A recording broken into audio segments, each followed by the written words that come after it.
Hi, Steve. How are you? I'm good, thanks, Nick. Nice to see you again. Yeah, great to see you again. And thanks very much for coming back on. It's we've done one of these fireside chats already once, probably maybe a year ago or so. I think probably a year and a half. March 21. Oh, March 21. Excellent. And at that time you were bringing out Hub, and sort of delivering that into the marketplace as a new MIS as a replacement. And I thought it'd be really good to get sort of you back on, because I think, some of the people watching would be really interested in the journey, what's been happening so far, where have you had some key successes? Are there any areas that you would have learned from? That would be interesting as well. I know it's always hard to look at some of the more areas of where things haven't gone so well, but actually I think that's really important, and maybe some of the learning points of that. So let's just start off. So how is business going? What's been going on? No, that's great. Actually, quite a lot's changed. So I was just looking back to when our last interview was, and you're right, it was March 21, so just over a year ago. I don't know where that time has gone, but it has flown by. And a little bit changed for me as well as the business. So you've probably seen that. Obviously, I moved into the role of CEO, changing from sales and marketing director previously. So that's been really exciting from a personal perspective, but equally what we've been doing. So, as you say, yes, we launched Hub MIS with our first customers sort of going live in the September of 21. Because, again, as you rightly say, we've been around for 38 years, but this was our next generation product. And schools are relatively risk adverse, I think, typically in decision making. So what we really tried to do, and I think has worked really well, is bring them on the journey with us. So we offer things like pilot schemes. So typically when somebody buys an MIS, they get a demo, they make their decision, and they wait and see how the implementation goes to what they get. With the technology platform that we have now, we can literally spin up a demo site in a couple of minutes, and people can start to try before they buy with demo data and all of that sort of stuff, which I think is a really interesting distribution model and something we'll be doing a lot more of going forward. Yeah. So during that time, from October of 2020 to September 21, we had a lot of schools on the pilot program where they were just coming on the journey with us, meeting our product managers, feeding back into the solution, actually trying it, using it, maybe running it a little bit alongside their current solutions, whether that was ours or alternative suppliers, and then went live in September. And since then, it has just been an absolute whirlwind. People are loving the user experience in particular. I think that's one of the biggest changes. Our own solutions and a lot of the others that you may or may not see on the market, they've been around a long time. An MIS is not an easy thing or a quick thing to build. So having the opportunity to rebuild from the ground up, use the latest technology, use design experts all around the user experience and the user interface to make sure things are consistent and the right color schemes, etc., can really make a remarkable difference and hopefully bring about some technology that is as good as you use in your personal life and bring that to an education setting.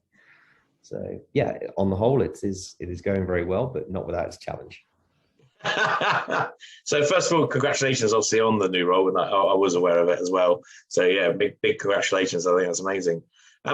I think I like the idea that people are feeding back in, and also the UI UX piece as well. So I think you're right. I think definitely when we were in Sims, when I was in Sims, in probably about 4 or 5 years ago, we had only just started taking on UI and UX experts. And actually, I think that is a big change in the way that people look at software now. And I've put up a number of posts on reducing friction. And I think that's where those sort of UX designers come into their own. And have you seen a big difference in the way that people have been using your software? Do you find that your customers are having a better experience, which obviously is exceedingly important? When we made the decision to rebuild from the ground up, we could have just taken our previous technology platform and put a new skin on it effectively. But then you're still stuck with some of the technology debt that you might have. And therefore, from a UX and UI perspective, you can't always put things where they should go. You have to put them where they sort of have to go due to other decisions that were made in the past. So it's given us a bit of a blank canvas to really put things where they should go, not where they have to go, which I think is important point to make. Yeah. In terms of how customers are using it, everyone says, I want to save them time. right? That's what every MIS company wants to try and do. And I think that's right to a certain extent, but certain features like taking attendance, there's only so many ways you can take attendance. Yes, you can do it in slightly less clicks. Yes, you can make it more consistent. Yes, you can make sure it's accessible as soon as you log in on your dashboard and that sort of stuff. So the feedback we tend to be getting is more around handover of staff.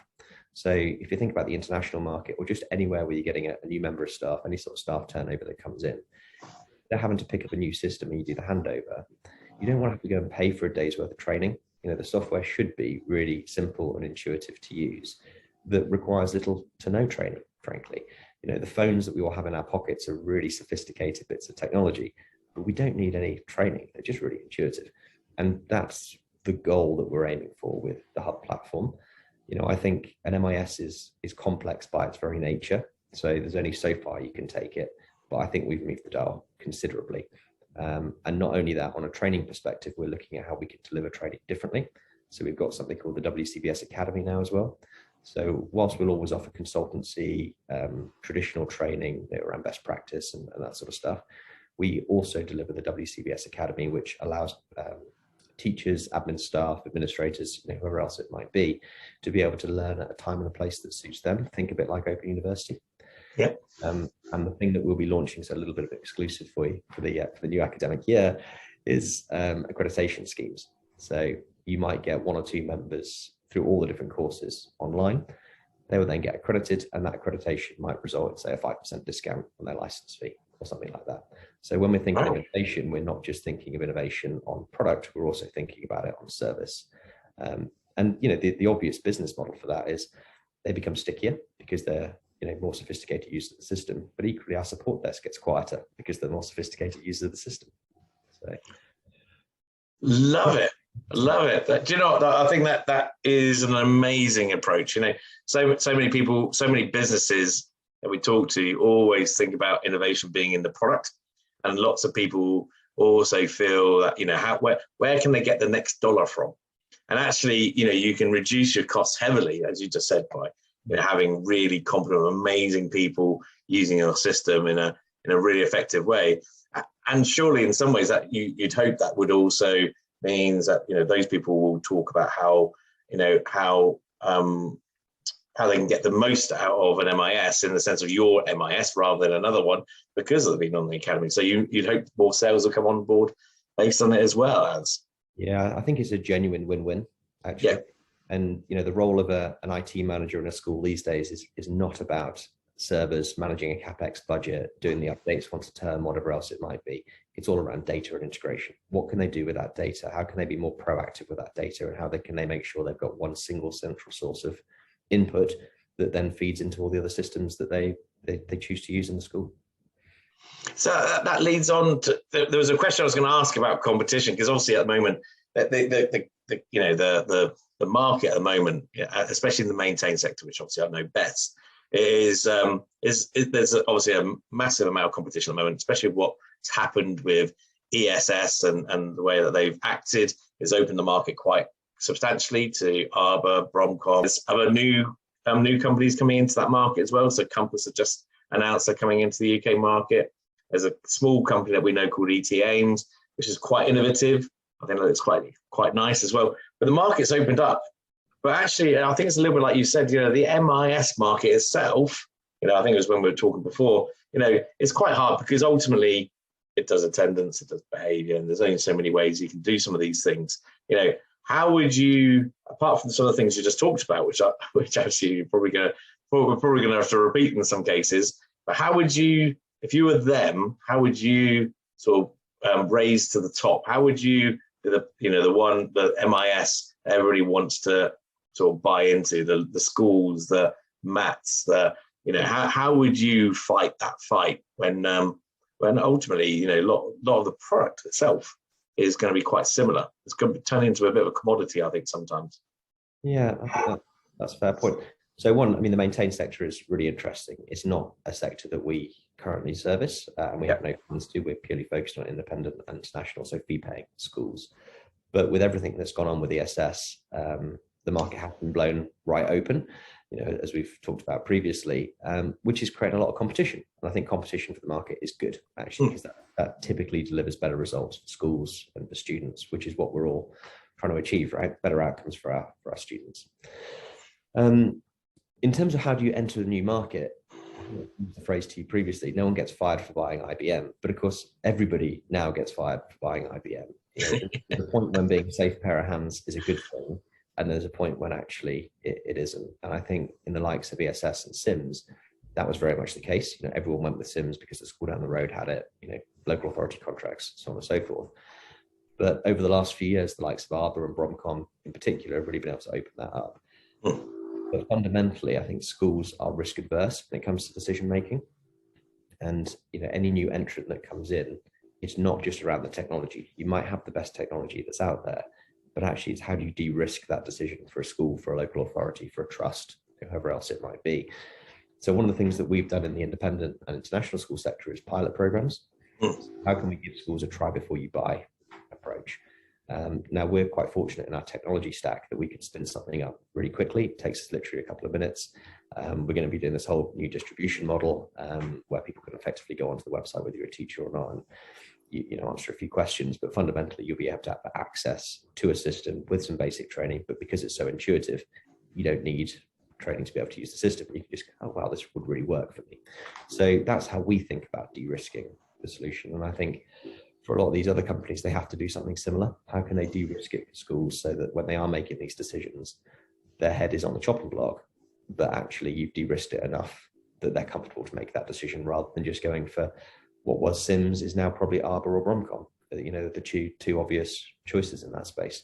But for the likes of EdGen, for the likes of Compass, or anybody else that's out there, I think a good pilot program is probably a relatively sensible approach to take. So it's quite interesting, and as part of the, going back to one of your comments, you ultimately have focused purely on the independent international market, and I agree. I think it's a great approach, in the sense of, be the niche, always focus on the thing that you're good at and what you can always expand out of that eventually, but ultimately, the focus is, I think, is quite important.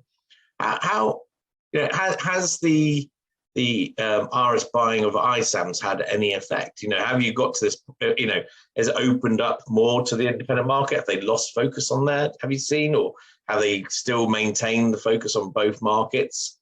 Again, it's not a leading question, but I'm quite interested in, where they've actually now, I suppose, stretched into the maintain market as well as international and independent market. Has that had a positive or negative effect on you guys? So I think it's for us, it's definitely had a positive effect, right? So independent schools are independent by name and independent by nature, and there isn't a cookie cutter approach. So there's something like 1,300 independent schools in the UK, whereas we're talking, is it 22,400 state schools in England alone? I think it's something like that. And they're all sort of within a 300-mile radius of Oxford, all speaking the same language, all on the same curriculum. So that is a much more interesting market for anyone that's backed by private equity, I think, to go after. The numbers are bigger. You've got a key player in the likes of ESS that are clearly having a few challenges at the moment, so that's making that a bit more open than it was previously. And that is more cookie cutter approach. It's a numbers game, right? You're doing 300-400 schools a year. You'll never do that in the independent schools. So in answer to your question around Iris buying ISAMs and has that changed their focus, I would argue that it has. And I'm fully aware that a big part of the reason for Iris buying them was to move into the maintain sector. So the development that might have gone on the independent school sector has now gone on to the maintain sector to make that product suitable. Because Iris by, or EdGen by Iris, sorry, is ISAMs rebadged effectively for the state sector, and it's it's a good product and it works nicely. But there is a slightly different requirement set that's between the two sectors. So yes, it has changed some focus. I think we'll probably see maybe some key personnel that are around at the moment. Will they be around forever? I have no idea. Often once you've sold out, you're around for a certain amount of time and then possibly not. So we look at it very positively. We've invested heavily in our product, and from a macro perspective, one of the ESS challenges are filtering through to the independent schools as well, because there are a number of independent schools that use SIMS, but equally ISAMs, there is a change in focus, or at least a diversified approach, where they're now also moving into the state sector. And clearly, to do everything well is difficult. So we'll stick on where we know, and we'll try and do it as well as we can. No, I think the last comment is actually spot on. Even when we're in Sims, we had a good market share of the independent schools, but it was always a challenge and always a balancing act regarding where did you put your spend. I know it sounds very basic, but it is. Ultimately it comes back down to where do you put your costs. And with the maintain market, you've got things like Northern Ireland are about to go out to tender. So if you go for that, how much money are you going to spend on developing that product? Because their requirements are different. When you look at Wales's requirements are different when it comes to statutory needs. And the same with, obviously England itself has actually got a number of different statutory requirements around it as well. And then you start looking at the independent sector and go, right, you've got statutory needs, but actually you also got your, when do you then start looking at spending money to develop your solution to meet the new needs of each of those different markets? And in Sims's case, sometimes the focus became much more in the maintain sector. There's no doubt that that sort of thing happened. Well, purely from a numbers perspective, it makes sense, doesn't it? And when you consider the international market, so for us, we again think of international as fee-paying international, not necessarily state-funded international. So we're then talking about an extra 12,000 schools worldwide, different time zones, different languages, slightly different requirements. Often we go for IB or British curriculum and those sort of as the key focuses. So there is some uniformity there, but it is pretty obvious from a private equity perspective where the mass market is. And if you're looking for the largest possible exit, which I would argue most private equity backers are after, and rightly so, you probably would be looking at the maintain sector. Yeah, no, I totally agree. Yeah, no, I think that's really interesting. So going back to the markets changing so much, so the maintain market is definitely, it seems to be changing on a weekly, if not monthly sort of basis. Is there much change in the independent sector? Do you see, some fundamental differences now from when we last spoke, or are there greater, is there a difference in need, especially I suppose over the COVID period? Obviously that's challenged a number of schools, and especially like with blended learning. But has it created any change in the MIS space that you work in? Yeah, well, I mean, one of the things, I think the snow day is no more, is it? Now everybody knows how to teach remotely. Gone are the days of a snow day. So I mean, it's changed a lot, but not seeing the drastic change that you're seeing in the maintain sector, right? So we're seeing sort of the macro changes in general. So people are looking for the cloud. Obviously, the pandemic has amplified that. They don't want systems on premise any longer. Yeah. They genuinely want to move to the cloud. And if they had a strategy to do it over the next 5 or 10 years, they now want to do it over the next 1 to 3 years, as a rule of thumb. I think we're seeing people expect more from their technology. They want to have something that is more intuitive, and they seem less willing to put up with solutions that were built a very long time ago that were quite cumbersome. And actually, with all the stuff they're using in their personal life, they are starting to think, well, why should I be using something that is not intuitive? At the end of the day, especially in our sector, parents are paying good money for their education. And yet they're having to put up with solutions that were often built at least 15 years ago, maybe longer than that, which is just making it harder for them to deliver that outstanding education, which is what they're trying to achieve. So I think there's a slightly higher bar in terms of what people are wanting, which is really good from our perspective. So I think those are some of the key areas that are really changing. Nothing sort of revolutionary, just there's a drive towards the cloud. There's a drive towards a better user experience and a better service. And I think, independent schools, I think I mentioned earlier, independent by name, independent by nature. There isn't a cookie cutter approach. They do want to use best of breed. So around integration is really key, where they might have put up with a few different CSV file uploads here or there. There's just no need to do that in today's world. So we're seeing a lot more of the schools want to be integrated, which you and I will be thinking, well, this should have been happening years ago, because it could have been happening, but there definitely seems to be a push for it. And then on the blended learning, things like Teams and Google Classroom and all that sort of stuff has really come to the forefront. So the blended learning is, as you rightly say, the working from home, if they need to do that, but also just the way that they deliver these lessons. They move very, very quickly, especially when you've got the value proposition of parents paying fees and the child at home. You need to figure out a way of doing that quite swiftly. But I think that's here to stay, right? So, I wonder whether we'll see more online schools going forward. Harrow have launched an online sixth form, as you've probably seen, and there's a number of others around. But will we see more of that now? Now schools and teachers are really familiar with delivering education digitally, so you can still get the alumni benefits of going to that independent school, for instance, but it's scaled so much better than just opening up a sister school in Dubai or in China or wherever else it might be.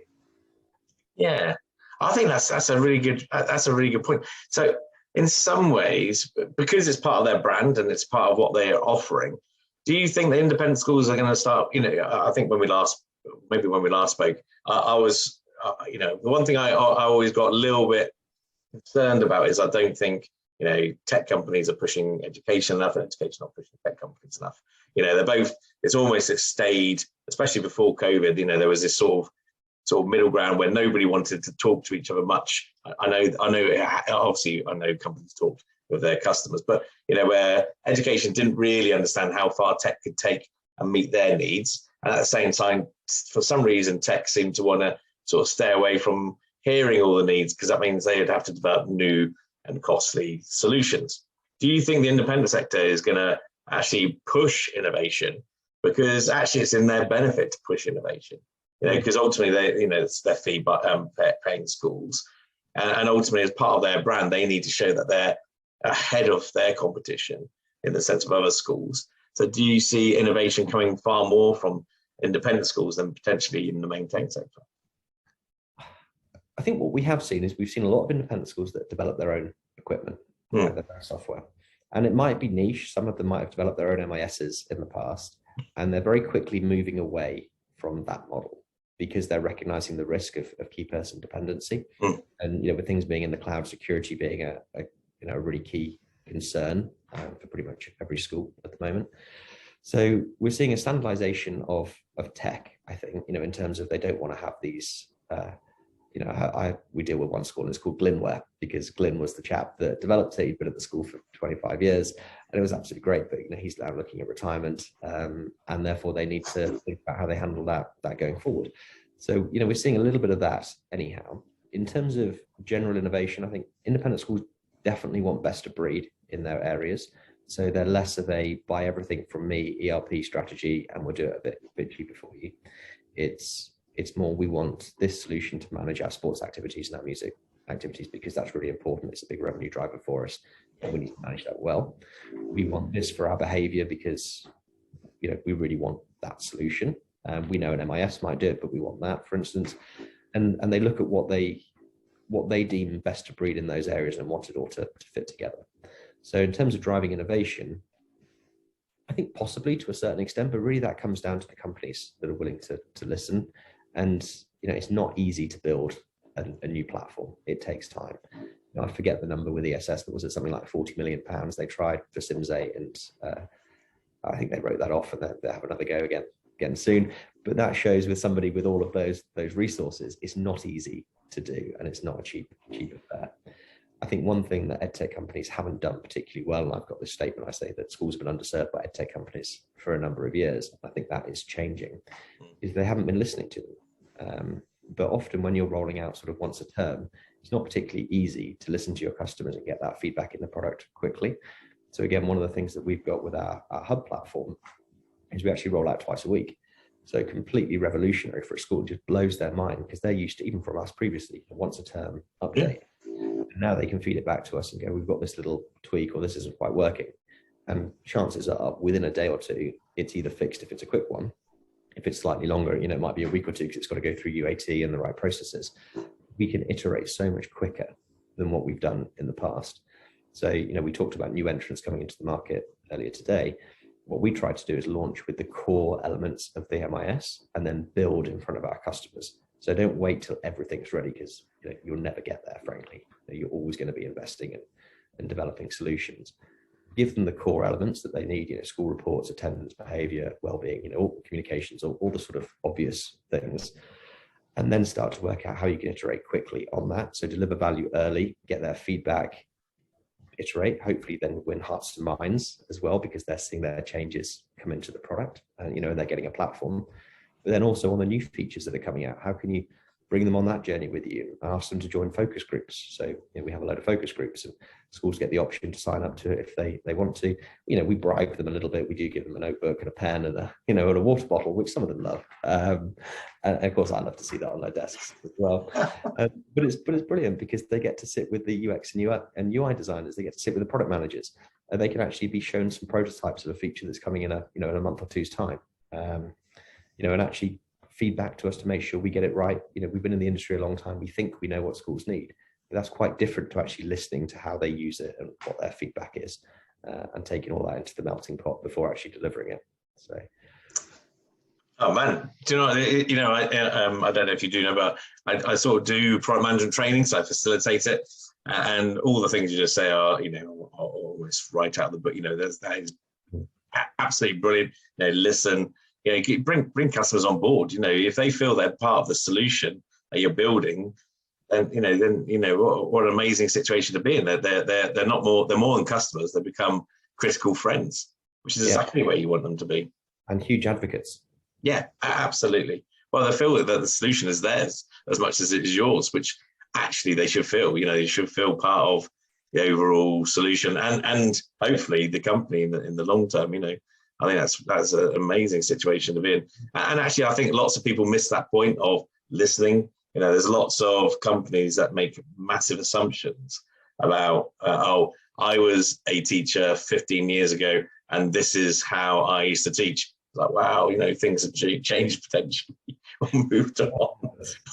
Yeah, that's right. Absolutely. It does move quickly, and you have to try and listen to them and to get the best solution that you can. Because at the end of the day, we're in the business of solving schools' problems, right? Yeah. And if we don't solve their problems, we're not making their life any easier. And therefore, they're not going to buy your product over the long term. Might work in the short term with a good marketing strategy and good pricing. But if you want long-term relationships with customers, and we've got some schools that have been with us for 35, 38 years, that sort of time, literally since we launched. And that's very good business from our perspective. And we'd like to have lots of other schools that stay the journey with us and stay with us for many, many years.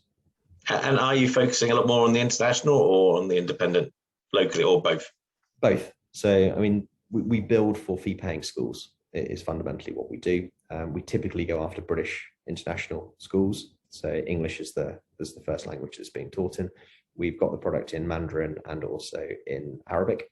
So, yeah, and we've got localization that works with all of that, whether it's WeChat and other such tools for those markets. But the market for us is the sort of the 1,300 or more UK independent schools, plus the 12,000 international schools that are out there. And we typically work in all regions bar North America. North America we steer clear of just for many reasons, really, but we see other areas as being slightly more attractive than that. Oh man, amazing. And where do you see the future at the moment? So what's where, obviously you don't have to tell me anything company confidential, but is there some things that everyone should be looking out for? Yeah, we have actually got something interesting literally coming in the next couple of weeks, just after the Easter holidays, and that's Hub Admissions. So we launched with Hub MIS. We've had Hub Admissions in the product for quite a long time, but we've really been thinking hard around admissions, and about 2/3 of independent schools currently don't meet their enrollment goals. And that fundamentally means that they're leaving revenue on the table, right? So to run that school, they've still got to have the same number of teachers. They've still got to maintain the grounds. Their running costs are largely the same. But if they've just got 5 students free, i.e. 5 spaces empty, let's say the average school fees are £20,000, that's £100,000 they're leaving on the table. Over 5 years, you start to do the maths and it starts to add up quite quickly. And then if you start to think about alumni value and larger school fees, boarding, all that sort of stuff, you can easily be leaving on the table £1 million or more over not a very long time horizon. So there is a bit more of a commercial view being taken by schools at the moment. How do they stand out from the school down the road when parents are time poor? That's not true in every school necessarily. Some schools do it absolutely brilliantly, and they've got very strong brands internationally that everybody wants to go to. But then you've also got your mid-market schools that have been doing an outstanding job for many, many years, but wage growth inflation hasn't necessarily kept pace with fees, for instance. The bigger pursuit of the middle class isn't necessarily an option anymore. So they have to work out how you stand out from the crowd. And so we've really thought of admissions as a genuine admissions CRM. And you may remember from your days at Sims, but pretty much every other MIS thinks about it as an additional module. So it's, we know we can give them an application, they can start from there, and then they're sort of in the system, and then they come through. And that's okay, but we think about it right from that initial inquiry through the application process, fully through to an enrolled student, with all the data that's there, a bit like a CRM system. So how do you manage your pipeline? Where have your inquiries come from? What's your conversion rate? Where are you short? What's your forecasting for places projection? Are you actually short in year 9 as opposed to year 7? Did you realize that? And where are your gaps, and what sources worked well for you? How many more leads do you need to get to generate those extra 3 places? All of that sort of stuff. And we're actually launching that just after Easter. But what we're going to do is we're going to give it for free to every school. Oh, wow. Not permanently, but on a free trial, right? So we're going to do, I think it's 4 to 6 weeks, something like that. Every school can try it. Yeah. Try before you buy. And this, again, all comes down to this distribution model. It's how can we distribute it, put it in schools' hands, and de-risk the decision for them? Because not many schools have an admissions system. It's something like 15% of schools have in our market have an admissions solution. The others might use their MIS admissions module, but in terms of a genuine admissions CRM, it's very, very few. So we think there's a really good opportunity to do that, and we're very confident in what we're offering there. So let them get their hands on it, let them try it. They'll get meetings with product managers and all sorts of stuff that goes through it. We're working with a few partners like Stickman Consultancy, if you've come across Emily and her team. So she'll be doing a few masterclasses. But it's not just about the product, it's around what's best practice for admissions, how can we help you, and how can we help you make more of your data to improve your personal touches to generate a full school. Do you know what that is? Again, it goes back to focusing on the niche. You're absolutely right. In Sims, we were asked to build out more on the admissions, because the admissions process really is, in Sims, and probably like most of them, is the admissions process you'd have in a local authority. Then you add on registration, which is inquiry, recording the inquiry, recording the registration piece and everything else, and adding just more data. But what was always asked was, how are you going to help out marketing? How are you going to help our marketing out? And never really majorly achieved it based on priority. But that sounds again, going back to best of breed and what we've just been talking about, it shows that focusing on your key market is really important. Yeah, and for us, whilst it's all part of the same platform, we sell them independently as well. So you haven't got to take the MIS to have the admissions. You could take our admissions, but you might like somebody else's MIS. Now, clearly, we'd hope you'd like ours the most, but schools have different priorities and want to move at different times. And we're not in the game of pushing schools down a decision. We'd like them to take the best of breed that they think in that area, and then review the other area at a time and a place that they're ready to do so. No, amazing. And a big thank you for coming back on and telling us exactly where Hub has got to, which I think is, it's great to see that it's progressing. And I'm loving, the things I'm taking away personally from this. One is, to all companies out there, all the startups and everybody else, really do listen to your customer base. Try and build in processes that enable you to focus on, reiterating your product as much as you possibly can to make sure you focus on your customers' needs rather than thinking that it already. It sounds like you create those great processes already. Give a little bit of a chance for your customers to engage with you as a company. So enable them to make it easy, de-risk, as you said, or reduce the friction of them sort of building up awareness of what you do, trusting what you do, and then ultimately buying as well. So I think it's an amazing. Amazing what's happening at the moment in Hub, and so I'm really looking forward to seeing what happens in the future. Yeah, thanks, Nick. Pleasure chatting to you, and I'm equally excited too. So watch this space.